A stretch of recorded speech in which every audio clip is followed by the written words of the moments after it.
اس کے بعد یہ ساری کائنات میں جو ہم دنیا میں آئے تو گویا پتہ چلا کہ وجہ تخلیق کائنات، یہ تو اس حدیث سے بھی پتہ چل گیا کہ نبی پاک علیہ الصلوۃ والسلام کے لیے یہ کائنات بنائی گئی۔ اور سبحان اللہ، حضرت آدم علیہ الصلوۃ والسلام کا جو بی بی حوا سے جوڑا بنتا ہے، اس کا مہر بھی نبی پاک پر درود پڑھنا ہے۔ اب سوچئے کب سے نبی پاک پر درود بھیجا جا رہا ہے، کب سے میرے آقا کا چرچا ہے۔ اللہ اکبر۔ شاعر لکھتے ہیں نا کہ یہ کائنات بنائی کیوں گئی، اتنی سجائی کیوں گئی، سبحان اللہ۔ وہ کہتے ہیں کہ خدا کیوں نہ کرتا آرائشیں بزم انکا میں، خدا کیوں نہ کرتا آرائشیں دنیا کے ساما میں، تمہیں دولہا بنا کے بھیجنا تھا بزم انکا میں۔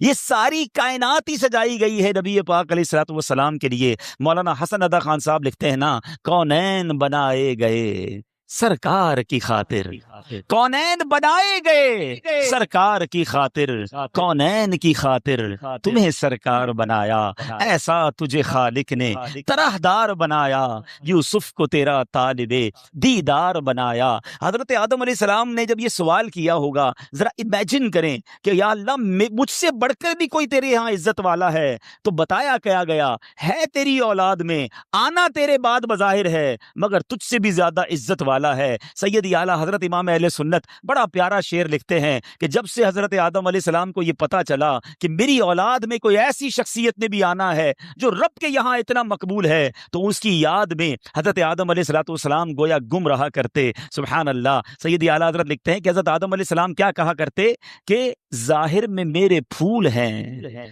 حقیقت میں میری اصل۔ بعد میں آنے والا تنے کے تنا جو ہے اس کے بعد پھول آتا ہے نا، کہتے ظاہر میں تو میرے پھول ہیں، حقیقت میں میری اصل، اس گل کی یاد میں یہ صدا بلبشر کی ہے۔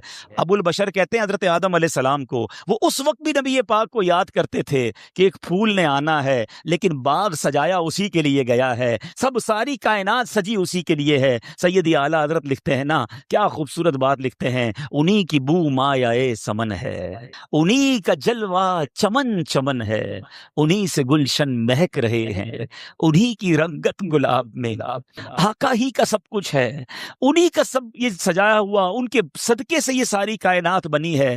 اللہ بس نبی پاک کا سچا غلام بنا لے، آقا اپنی غلامی میں قبول فرما لے، نبی پاک کا ذکر زبان پر جاری ہو جائے۔ فضول باتوں سے بچاؤ اپنے آپ کو، نکلو ان فضول باتوں سے، اپنی زبان کو ذکر و درود سے تر رکھو۔ انشاءاللہ اگر یہ زبان درود پڑھتی رہی تو ضرور نبی پاک رحمت کی نگاہ فرمائیں گے، اپنے غلاموں پر وہ بڑے مہربان ہیں۔ اور یاد رکھو، امیر اہل سنت لکھتے ہیں نا، آپ عطار کیوں پریشان ہیں، عاشقوں پر تو وہ مہرباں ہیں، ان پہ رحمت وہ خاص کرتے ہیں جو مسلمان سلام کہتے ہیں۔ آپ سلام کہیے تو صحیح، درود پڑھیے تو صحیح، پھر دیکھو کیسے پھر مہربانی ہوتی ہے۔ تو اب نیت کرتے ہیں انشاءاللہ، اب تو ویسے بھی رجب کا مہینہ، پھر شعبان، پھر رمضان، مبارک مہینے آ گئے ہیں کہ اب کثرت سے درود پاک پڑھیں گے انشاءاللہ۔ آئیے محبت کے ساتھ بآواز بلند درود پاک پڑھ لیں۔ صلو علی الحبیب صلی اللہ تعالی علی محمد صلی اللہ علیہ وسلم۔ حضرت منصور بن عمار رحمۃ اللہ تعالی علیہ ایک روز واز فرما رہے تھے، تو کسی حقدار نے 4 درہم کا سوال کیا، کوئی غریب تھا، مسکین تھا، اس نے 4 درہم کا سوال کیا۔ تو آپ رحمۃ اللہ تعالی علیہ نے اعلان کیا کہ جو اس کو 4 درہم دے گا میں اس کو 4 دعائیں دوں گا۔ آپ نے، اللہ کے ولی تھے، آپ نے فرمایا جو اس کو 4 درہم دے گا میں اس کو 4 دعائیں دوں گا۔ اس وقت ایک غلام گزر رہا تھا، خود بھی غریب تھا، مگر اللہ کے ولی کی ایک ایسی شاندار آواز سنی کہ 4 دعائیں ملیں گی، تو اس نے کیا کیا، اپنے پاس اس کے 4 درہم تھے وہ اس نے غریب کو دے دیے، اس سائل کو دے دیے۔ تو حضرت نے کہا کہ اب بتاؤ کون سی 4 دعائیں کروانی ہیں؟ کہ حضرت پہلی دعا تو کر دیں کہ میں غلامی سے آزاد کر دیا جاؤں، غلام ہوں، غلامی سے میری آزادی ہو جائے۔ نمبر 2، مجھے ان درہم کا بدلہ بھی مل جائے، 4 درہم دے تو دیے، مجھے اس کا بدلہ بھی مل جائے۔ تیسری دعا حضور یہ کر دیں مجھے اور میرے آقا کو توبہ نصیب ہو جائے۔ چوتھی دعا یہ کر دیں کہ میرے آقا کی، آپ کی اور تمام حاضرین کی بخشش ہو جائے۔ 4 بڑی پیاری دعائیں کروا لی اس نے جناب۔ اب آقا کے پاس جب وہ غلام پہنچا تو آقا کہتا اتنی دیر کیوں ہو گئی، کدھر رہ گئے تھے بھائی، کئی کام سے بھیجا تھا، اتنا لیٹ؟ کہتا ہے حضور ایسا ایسا ماجرا ہوا، راستے میں حضرت منصور اللہ کے ولی وہ کہہ رہے تھے جو 4 درہم دے دے میں 4 دعائیں کروں گا، میں نے تو 4 درہم دی اور 4 دعائیں کروا کے آیا ہوں۔ کہا اچھا بتاؤ دعائیں کون سی تھیں، پہلی دعا بتاؤ۔ کہا حضور میں نے پہلی دعا تو کی کہ اللہ مجھے غلامی سے آزاد کر دے، آقا کہتا ہے جا تو غلامی سے آزاد ہے. پہلی دعا فوراً قبول ہو گئی نا. پہلے آقا کو دعا سنائی, آقا کہتا جا تو غلامی سے آزاد. کہا بتا دوسری دعا کون سی کروا کے آیا؟ کہا حضور دوسری دعا میں نے یہ کی کہ جو 4 درم میں نے دیے ہیں مجھے اس کا بدلہ مل جائے. غریب آدمی تھا ظاہر ہے. تو آقا نے کہا کہ میں نے تجھے 4 درم کے بدلے 4000 درم دیے. ارے بھائی واہ بھائی. تیسری دعا بتا کون سی کروا کے آیا؟ کہا حضور تیسری دعا میں نے کی کہ مجھے اور میرے آقا کو گناہوں سے توبہ کی توفیق نصیب ہو. یہ سنتے ہی آقا واقعی آقا تھا, اس کی زبان پر استغفار جاری ہو گیا. کہنے لگا یا اللہ میں اپنے پچھلے سارے گناہوں سے توبہ کرتا ہوں. کہا بتا چوتھی دعا کیا کروائی تھی؟ کہا حضور چوتھی دعا یہ تھی کہ آپ کی یعنی میرے آقا کی, میری اور تمام حاضرین اجتماع کی مغفرت ہو جائے. یہ سن کر آقا نے کہا 3 باتیں تو میرے اختیار میں تھیں, وہ میں نے کر لی, چوتھی میرے ہاتھ میں نہیں ہے. مغفرت کرنا تو اللہ کا کام ہے نا. اسی رات آقا نے خواب میں کسی کہنے والے کو سنا کہ جو تمہارے اختیار میں تھا وہ تم نے کر دیا, اور میں ارحم الراحمین ہوں, میں نے تمہیں, تمہارے غلام کو, منصور بن عمار کو اور تمام حاضرین کو بخش دیا ہے. کیا بات ہے, کیا بات ہے, سبحان اللہ. ہیں یہ میرے میٹھے اسلامی بھائیوں, یہ واقعہ جو ہے یہ کتنی زبردست موٹیویشن ہے کہ ہمیں نہیں پتا ہوتا کسی غریب کی مدد کر کے, کسی محتاج کی مدد کر کے, کسی پریشان حال بندے کی مدد کر کے ہم کبھی کبھی ایسی دعا لے لیتے ہیں کہ ہمیں اندازہ بھی نہیں ہوتا, اور وہ ایسی دعا دے دیتا ہے کہ بگڑی بن جاتی ہے, مشکلیں ٹل جاتی ہیں. یہ دعائیں لینے والے بنیے, اللہ کی راہ میں خرچ کریں گے. آج واقعی میں صحیح بتا رہا ہوں, تو یہ بعض اوقات ایک کیفیت ہوتی ہے انسان کی کہ جب انسان کسی کی مدد کرتا ہے یا کوئی ایسا کام کرتا ہے جس سے کسی کے دل سے دعا نکلتی ہے. اور یہ تو اللہ کے ولی تھے نا, انہوں نے ہاتھ اٹھا کر یہ 4 دعائیں کی. تو سیکھنے کو یہ ملا کہ بعض اوقات اللہ کی راہ میں خرچ کر کے ہم وہ حاصل کر سکتے ہیں جو برسوں میں حاصل نہیں کر سکتے. وہ نعمتیں, وہ برکتیں حاصل ہو جاتی ہیں, وہ پریشانیاں دور ہو جاتی ہیں. کیونکہ روایتوں کا مضمون ہے کہ صدقہ بیماریوں کو ٹالتا ہے, صدقہ برائی کے 70 دروازے کو بند کرتا ہے, صدقہ بلا کو نیچے نہیں اترنے دیتا. ایک بڑی بات یاد رکھیے گا, ہمیں نہیں پتا ہوتا, ہم صبح اٹھتے ہیں مثال کے طور پہ اور کوئی بلا آنے والی ہوتی ہے. حدیثوں کا مضمون ہے جب انسان صدقہ دیتا ہے نا تو بلا اوپر سے اترتی ہے, صدقہ جا کے اسے روک لیتا ہے, انٹرسپٹ کرتا ہے, اور یہ لڑائی جاری رہتی ہے. صدقہ بندے پر بلا اترنے نہیں دیتا. اب بعض اوقات کیا ہوتا ہے, کئی لوگ ہوں گے جو بیانات بھی سنتے ہیں, کتابوں میں بھی پڑھتے ہیں کہ اللہ کی راہ میں 1 خرچ کرو 10 ملتا ہے. اب وہ ہو سکتا ہے مسجد میں ڈبے میں 100 روپے ڈالیں اور شام دکان پہ انتظار کر رہے ہوں کہ ابھی تک 1000 روپے بنے نہیں ہیں. مولانا صاحب نے تو کہا تھا 1 کا 10 ہو جائے گا. کسی فقیر کو 10 روپے دیے, انتظار کر رہے ہیں, 100 روپے کہاں ہے بھائی, ملٹی پلائی بائی 10 ہو کے ملنا چاہیے تھا. تو ہم صرف مالی فائدہ سوچ رہے ہیں. میں آپ سے پوچھنا چاہتا ہوں, آپ نے اللہ کی راہ میں خرچ کیا 1000 روپے, 10,000 روپے یا 1 لاکھ روپے, اور اب آپ منتظر ہیں کہ ملٹی پلائی ہو جائے. لیکن کیا معلوم آپ کے گھر میں آگ لگنے والی تھی, کیا معلوم آپ کا روڈ پر ایکسیڈنٹ ہونے والا تھا, کیا معلوم آپ کا بچہ جو باہر کھیل رہا تھا اس پر کوئی خطرناک بلا آنے والی تھی. مگر آپ نے جو صدقہ دیا اس سے وہ بلا ٹال دی گئی. مجھے بتاؤ وہ 1000 کا 10,000 ہونا اچھا تھا یا ہم پر اتنی بڑی بلا کا ٹلنا اچھا تھا؟ تو ہمیشہ اللہ کی راہ میں صدقہ دیجئے, آپ یقین کریں آپ خوشحال ہو جائیں گے, آپ کی مشکلیں آسان ہوں گی. مگر دوبارہ وہی بات کروں گا کہ نیت اچھی ہو. صدقہ دیتے وقت, خرچ کرتے وقت, کسی کی مدد کرتے وقت احسان نہ جتانا. یاد نہیں تجھے تیرے بچے کی شادی میں نے کرائی تھی؟ بھول تو نہیں کیا قرضہ میں نے دیا تھا؟ ہاں تو ریڈی لگاتا تھا, میں نے تجھے جناب دکان کا کرایہ دیا تھا. یہ احسان جتا کر تو صدقہ ضائع ہو جائے گا. یا ایھا الذین آمنوا لا تبطلوا صدقاتکم بالمن والاذی, اے ایمان والو اپنے صدقے ضائع نہ کرو احسان جتا کر, تکلیف پہنچا کر. تو کچھ لوگ صدقہ دیتے بھی ہیں, مدد کرتے بھی ہیں, پھر ساری زندگی جتا رہے ہوتے ہیں. تو یہ بربادی ہے, یہ نہ کریں. بس اللہ کے لیے, اللہ کی رضا کے لیے آپ خرچ کریں اور پھر دیکھیں اس کی برکتیں کیسے ملتی ہیں. قرآن میں اللہ تبارک و تعالی اپنی راہ میں خرچ کرنے والوں کو کیسا مجدہ سناتا ہے, کیسی خوشخبری ہے, کیسا فرمان ہے. اللہ فرماتا ان المصدقین والمصدقات واقرضوا اللہ قرضا حسنا یضاعف لهم ولهم اجر کریم. بے شک صدقہ دینے والے مرد اور صدقہ دینے والی عورتیں اور وہ جنہوں نے اللہ کو اچھا قرض دیا ان کے دونے ہیں اور ان کے لیے عزت کا ثواب ہے. اب کمال یہ ہے, یہ ایک جگہ نہیں, قرآن میں کئی جگہ اللہ تبارک و تعالیٰ نے قرض کا لفظ استعمال کیا ہے. کوئی اللہ کو جو اچھا قرض دے؟ مجھے ایک بات بتائیے, میں آپ میں سے کسی کو کوئی 10,000 روپے رکھوائے اور تھوڑے دنوں بعد کہے کہ ذرا وہ 10,000 میں سے 5,000 روپے دے دو, تو اس 5,000 دینے والے نے کوئی کمال کیا؟ اس کا تو کوئی کمال نہیں نا، پیسے میرے تھے اور میں نے کہا کہ میرے 10,000 میں سے 5,000 مجھے دے دو، کیا کمال کیا؟ میرے پیسے دے واپس دے دیے۔ مگر اللہ کی شان دیکھو، اللہ کی کرم نوازی دیکھو، شان کریمی دیکھو، ہم سب کو دانا دانا اس نے دیا ہے۔ ہم تو پیدا ہوئے تھے، کپڑے بھی جسم پر نہیں تھے، ہیں؟ کھانے کو اس نے دیا، پہننے کو اس نے دیا، گھر اس نے دیا، مال اس نے دیا، سب اس نے دیا۔ مگر جب اس کی راہ میں خرچ کرنے کی باری آتی ہے تو کہتا ہے، فرماتا ہے قرآن میں، ہے کوئی جو اللہ کو اچھا قرض دے؟ اللہ کا مال ہے، ہم نے کیا کمال کرنا تھا؟ ہم خرچ کرتے، وہ کچھ بھی نہ دیتا اس کے بدلے، پھر بھی اسی کا مال تھا۔ مگر مہربانی دیکھو، مال بھی وہ دیتا ہے، توفیق بھی وہ دیتا ہے، خرچ کریں تو ثواب بھی وہی دیتا ہے، عطا بھی وہی کرتا ہے۔ اور علماء نے بڑی زبردست اس میں ڈیبیٹ کی ہے، مفسرین نے بحث کی ہے کہ جناب ان آیتوں میں قرض کا لفظ کیوں لایا گیا؟ اللہ اکبر ہے۔ فرمایا جب آپ اور میں، دنیا میں بندہ کسی کو قرضہ دیتا ہے نا تو امید ہوتی ہے یہ قرضہ واپس ملے گا۔ اگر امید نہ ہو تو پھر یہ قرض نہیں ہے، پھر تو تحفہ ہو جائے گا نا۔ آپ کسی کو تحفہ دے دیں تو آپ کو پتہ یہ واپس نہیں آئے گا، لیکن قرضہ دیتے وقت آپ طے کرتے ہیں کتنے دنوں میں دو گے، کب دو گے، کیسے لوٹاؤ گے، تھوڑی مندہ معلومات بھی کرتا ہے، یار قرضہ دے رہا ہوں واپس ملے گا نہیں ملے گا۔ تو قرض کے جب بھی لفظ لون آئے گا، قرض آئے گا، اس کا مطلب یہ کہ یہ واپس ملنا ہے۔ تو اللہ نے قرآن میں گویا وعدہ فرما لیا ہے کہ تم جو میری راہ میں خرچ کرتے ہو، یہ اللہ کو قرض دینا ہے، یہ تمہیں واپس ملے گا، یہ لوٹایا جائے گا اور زیادہ دیا جائے گا۔ تو ہمیں اللہ کی راہ میں خرچ کرتے وقت یہ ذہن رکھنا چاہیے۔ سبحان اللہ۔ اب بانٹنے سے کیا گھٹتا ہے؟ بڑی خوبصورت حدیث پاک ہے، ذرا سمجھیے گا۔ ایک بار حضرت عائشہ صدیقہ رضی اللہ تعالی عنہا سے مروی ہے کہ اہل بیت نے، نبی پاک کے گھر والوں نے ایک بکری ذبح کی اور پیارے آقا علیہ الصلوۃ والسلام تشریف لائے، بکری ذبح کی اور انہوں نے کچھ تقسیم بھی کر دی۔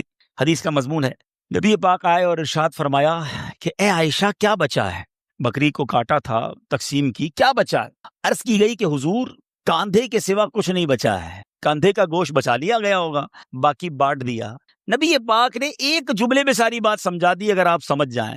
آقا نے فرمایا عائشہ کاندھے کے سوا سب بچ گیا ہے۔ بات آ رہی ہے سمجھ میں؟ کہا کیا گیا؟ حضور کاندھا بچ گیا ہے، کاندھے کے سوا کچھ نہیں بچا۔ اور نبی پاک نے فرمایا کاندھے کے سوا سب بچ گیا ہے، یعنی جو بٹ گیا ہے وہ بچ گیا ہے۔ یہ ذہن بنا لو کہ آج میں نے اور آپ نے جو اللہ کی راہ میں خرچ کیا وہی بچا ہے، ورنہ باقی تو ہم کھا کے ختم کر دیں گے نا۔ اگر ہم مر جائیں گے تو یہ پیسے تو بچوں کے وراثت میں چلے جائیں گے۔ میرے لیے کیا بچا ہے؟ میرے لیے وہی بچا یا نور اللہ۔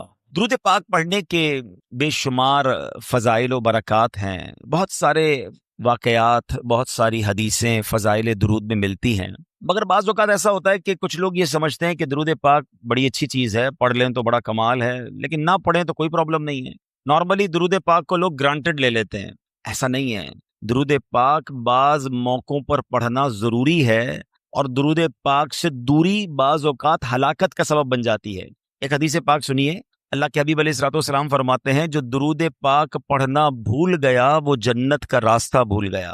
درود پاک کو چھوڑنا نہیں ہے، یہ جنت میں جانے کا راستہ ہے۔ اب جو میں آپ کو حدیث سنانے جا رہا ہوں نا، اس میں مزید نہ صرف درود پاک کی اہمیت کا اندازہ ہوگا، بلکہ ماہ رمضان اور والدین، ان سب کی اہمیت کا اندازہ ہوگا۔ سرکار دو عالم نور مجسم صلی اللہ تعالی علیہ وسلم ایک بار مسجد نبوی شریف میں ممبر اقدس پر تشریف لے گئے، اور میرے آقا علیہ الصلوۃ والسلام نے ممبر اقدس پر اپنا جب پہلا پیر رکھا، قدم مبارک رکھا تو فرمایا آمین، اگلا قدم رکھا فرمایا آمین، تیسرا قدم مبارک رکھا فرمایا آمین۔ صحابہ کرام کا کمال یہ تھا کہ جب بھی وہ پیارے آقا علیہ الصلوۃ والسلام میں کوئی غیر معمولی چیز دیکھتے تھے، ان یوزول کوئی معاملہ دیکھتے تو فوراً سوال کرتے تھے۔ تو سوال کیا حضور یہ آپ نے ہر قدم مبارک پر آمین فرمایا، اس کے پیچھے کیا حکمت ہے؟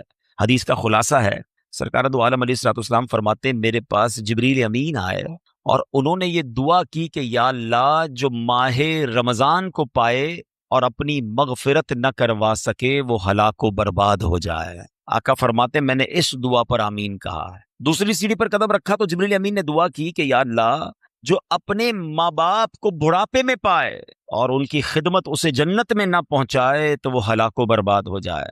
آقا فرماتے ہیں میں نے اس دعا پر آمین کہا۔ اور تیسری سیڑھی پر جب قدم رکھا تو نبی پاک علیہ الصلوۃ والسلام فرماتے ہیں کہ جبریل امین نے دعا کی کہ یا اللہ جو نبی پاک علیہ الصلوۃ والسلام کا نام سنے اور آپ پر درود نہ پڑھے وہ بھی ہلاک و برباد ہو جائے۔ میرے آقا فرماتے میں نے اس دعا پر آمین کہا۔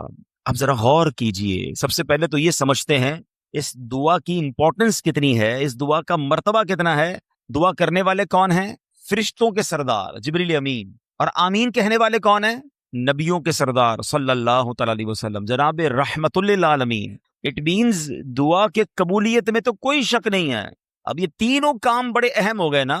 رمضان ملے اور مغفرت نہ ہو، وہ مارا جائے گا، وہ برباد ہو جائے گا۔ لیکن آپ سوچیں کہ رمضان میں میری اور آپ کی مغفرت کا انتظام کیسا کیا رب نے۔ آئے ہائے، قربان جائیں اللہ کی رحمت پر۔ عشرہ رحمت کی آخری گھڑیاں چل رہی ہیں، سبحان اللہ۔ یعنی آپ اگر رمضان کو تھورولی دیکھیں نا تو یہ پورا پیکج ہے کہ کسی طریقے سے میرے بندے بخشے جائیں۔ رمضان ہے کیا؟ مولا علی شیر خدا کرم اللہ تعالی وجہ الکریم فرماتے ہیں اگر اللہ کو اس امت کو عذاب دینا ہوتا نا تو اس امت کو رمضان اور سورہ اخلاص عطا نہ فرماتا۔ بھئی اسی ایک روایت سے سمجھ جاؤ نا کہ رمضان کیا ہے، یہ آیا ہی بخشوانے ہیں۔ اب ذرا پیکج دیکھیں کیا ہے۔ سب سے بڑا پرابلم ہمارا، ہمیں گناہوں کی طرف کون لے جاتا ہے؟ کون لے جاتا ہے؟ شیطان، ہمارا کھلا دشمن ہے نا۔ ہمیشہ بہکائے گا، نماز نہیں پڑھنے دے گا، عبادت نہیں کرنے دے گا، ہمارے دلوں میں وسوسے ڈالے گا۔ جو ہمارا سب سے بڑا دشمن ہے اس کو بند کر دیا، گلی مک گئی نا۔ اگر دشمن ہی نہیں ہے تو پھر تو مقابلہ ہی ختم ہو گیا۔ اچھا، شیطان کو بند کیا، جنت کے دروازے کھول دیے، دوزخ کو تالے لگا دیے گئے، اور پھر سبحان اللہ فرمایا کہ روزہ دار کے لیے سمندر میں مچھلیاں سوراخوں میں چونٹیاں بھی دعائیں کرتی ہیں۔ نفل کا ثواب فرض کے برابر، فرض کا ثواب 70 گنا کر دیا۔ روزانہ افطار کے وقت 10 لاکھ گناہگار جہنم سے آزاد کر دیے گئے۔ اچھا، روزانہ رات رحمت کا فرشتہ ندا دے رہا ہے، آسمان سے آوازیں لگائی جا رہی ہیں، ہے کوئی مانگنے والا اس کی توبہ قبول کی جائے، ہے کوئی مغفرت کا سوالی اس کا سوال۔ یعنی جو فقیر ہوتا ہے نا وہ سخی کے در پہ جا کر کہتا ہے کچھ دے دو آپ کی مہربانی، وہاں سے خود ندائیں ہیں کہ مانگ لو جو مانگنا ہے۔ جب بتاؤ، بخشش کا کوئی بہانہ نہیں چھوڑا گیا ہے۔ لیکن اگر پھر بھی رمضان میں کوئی نہ بخشا جائے، جو اس مہینے میں بھی گناہ کرے، روزے نہ رکھے، نمازیں نہ پڑھے، ہیں اس مہینے میں راتوں کو گناہ میں گزارے، راتوں میں پھر برے کام کرے، اب کتنی سخت بات ہے کہ تمہارا دشمن شیطان بند کر دیا پھر بھی تم گناہوں سے باز نہیں آ رہے۔ اب اس میں بھی کچھ لوگوں کو وسوسہ آتا ہے کہ یار جب شیطان بند ہے تو گناہ کیوں ہو رہے ہیں؟ تو اس کی وجہ یہ علماء نے بڑی پیاری مثال دی کہ اگر آپ سائیکل چلائیں اور چلاتے چلاتے بہت دیر تک چلاتے رہے، اس کے بعد پیڈل مارنا چھوڑ دیں، پھر بھی سائیکل کافی دیر تک چلتی رہتی ہے۔ تو 11 مہینے جو شیطان نے پیڈل مارے نا ہم پر، تو یہ سائیکل کو بریک تو اچھا سائیکل پیڈل مارنا چھوڑ دیں پھر رکے گی کیسے؟ ایک بار روک دیں، اب نہیں چلے گی، کیونکہ جب تک آپ پیڈل نہیں ماریں گے سائیکل نہیں چلے گی۔ ایسا ہی ہے نا، ہم بریک نہیں مارتے، ہونا یہ چاہیے پہلی رمضان کو ہی بریک لگا دیں کہ بس اب گناہ نہیں کرنے، سارے گناہوں والے دوست دور، موبائل میں سارے وہ تمام گروپ سے ایگزٹ، تمام پیجز سے باہر جو مجھے گناہ کرواتے، بریک تو لگاؤ نا، پھر نہیں ہوگا رمضان میں گناہ۔ اگر بریک ہی نہیں لگ رہا، ہمیں دوست بھی وہی چاہیے، ہمیں موبائل میں بھی وہی دیکھنا ہے، ہمیں جناب معاذ اللہ ٹی وی میں بھی وہی دیکھنا ہے، تو آپ سوچیں رمضان میں گناہ کی پنشمنٹ بھی زیادہ ہے، اس کی سزا بھی زیادہ ہے، مگر لوگ گناہوں سے باز نہیں آتے رمضان میں۔ ایک حدیث سے اس کی سیویرٹی، اس کی سختی سمجھو، حدیث پاک کا مضمون ہے جو رمضان میں ایک گناہ کرے، ایک گناہ، اس کے 1 سال کے اعمال برباد کر دیے جائیں۔ ایسا نہ ہو کہ رمضان میں کروڑوں بخشے جائیں اور ہم اپنی بری عادتوں کی وجہ سے مارے جائیں۔ رمضان کی راتیں گناہوں کے لیے نہیں، عبادت کے لیے ہیں۔ رمضان کھانے پینے کے لیے نہیں، یہ تلاوت اور سجدوں کے لیے آیا ہے۔ تو نمبر 1 اس دعا کو یاد رکھنا، نبی پاک نے آمین کہا ہے کہ جو رمضان کو پائے اور اپنی مغفرت نہ کروا سکے وہ ہلاک ہو جائے۔ دوسری کیا دعا تھی کہ یا اللہ جو اپنے والدین کو بڑھاپے میں پائے اور ان کی خدمت اسے جنت میں نہ پہنچائے تو وہ بھی ہلاک و برباد ہو جائے۔ آپ سوچئے کہ ہم اپنے والدین کی کتنی خدمت کرتے ہیں۔ جب والدین کی بات چلی ہے نا تو چلیں پہلے میں ہماری امی حضور حضرت خدیجہ الکبریٰ رضی اللہ تعالیٰ عنہا کا بھی کچھ ذکر کر لوں کہ کیا عظیم ہستی ہیں۔ 10 رمضان ان کا یوم وصال ہے۔ کمال کی حدیث سنیے گا، بخاری شریف کی حدیث، جب پیارے آقا علیہ الصلوۃ والسلام غار حرا میں تشریف لے جایا کرتے تھے، ایک دن یہ ہوا کہ پیارے نبی رسول ہاشمی علیہ الصلوۃ والسلام غار حرا میں تشریف فرما تھے، حضرت جبریل امین بھی بارگاہ رسالت میں حاضر تھے۔ اتنے میں مسلمانوں کی پیاری امی جان رسول اکرم صلی اللہ تعالی علیہ وسلم کی زوجہ محترمہ حضرت خدیجہ الکبریٰ رضی اللہ تعالیٰ عنہا دور سے آتی ہوئی نظر آئیں۔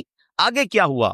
بخاری شریف کی حدیث سے پاک سنیے کہ صحابی رسول حضرت ابو ہریرہ رضی اللہ تعالیٰ عنہ فرماتے ہیں حضرت جبریل امین نے خدیجہ الکبریٰ رضی اللہ تعالیٰ عنہا کو دیکھا تو عرض کیا یا رسول اللہ صلی اللہ تعالی علیہ وسلم، یہ خدیجہ آ رہی ہیں، ان کے پاس برتن ہے جس میں کھانا ہے، جب وہ آپ کے پاس پہنچ جائیں تو انہیں اللہ پاک کا بھی سلام دیجئے، میرا بھی سلام کہیے، اور انہیں خوشخبری سنا دیجئے کہ جنت میں ان کے لیے اندر سے خالی یعنی خولدار موتیوں سے بنا ہوا گھر ہے، جس میں نہ کوئی شور ہے نہ کوئی تکلیف ہے۔ اللہ کا سلام، جبریل امین کا سلام، اور جنت میں گھر کی بشارت۔ جب حضرت خدیجہ نبی پاک کے پاس پہنچی تو پیارے آقا علیہ الصلوۃ والسلام نے فرمایا اللہ پاک اور حضرت جبریل نے تمہیں سلام کہا ہے، تو اس کا جواب دیتے ہوئے حضرت خدیجہ نے کیا کہا؟